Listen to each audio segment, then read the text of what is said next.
नमस्कार, मैं हूं आकांक्षा पांडे और आप देख रहे हैं न्यूज 18 का डिजिटल प्लेटफॉर्म।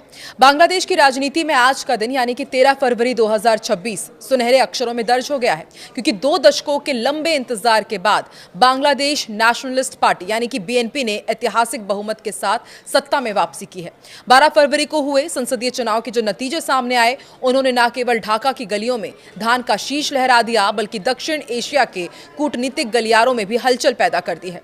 शेख हसीना के पतन के बाद हुए इस पहले चुनाव में जनता ने तारिक रहमान को साफ तौर पर बहुमत दे दिया है।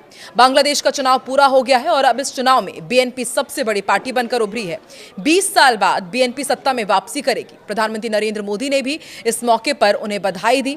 बांग्लादेश को पाकिस्तान और अमेरिका ने भी बधाई दी है। खबर है कि पार्टी प्रमुख तारिक रहमान शनिवार को प्रधानमंत्री पद की शपथ ले सकते हैं।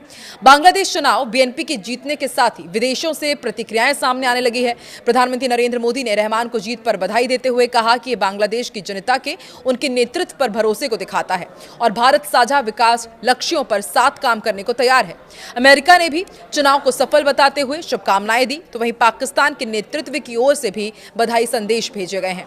बांग्लादेश चुनाव को बीएनपी और जमाते इस्लामी के बीच सीधी टक्कर माना गया, क्योंकि आवामी लीग मैदान में थी ही नहीं। जमात ने मतगणना में देरी और हेरफेर के आरोप लगाए हैं और चेतावनी दी है कि जनादेश छीना गया तो बड़ा आंदोलन होगा। नेशनल सिटीजन पार्टी ने भी कुछ सीटों पर धांधली के आरोप लगाए हैं। दूसरी ओर निर्वाचन आयोग ने मतदान प्रक्रिया में गड़बड़ी के आरोपों को खारिज करते हुए कहा है कि नतीजों में उतार चढ़ाव सामान्य है। बीएनपी पिछली बार साल 2001 से 2006 के बीच सत्ता में रही थी।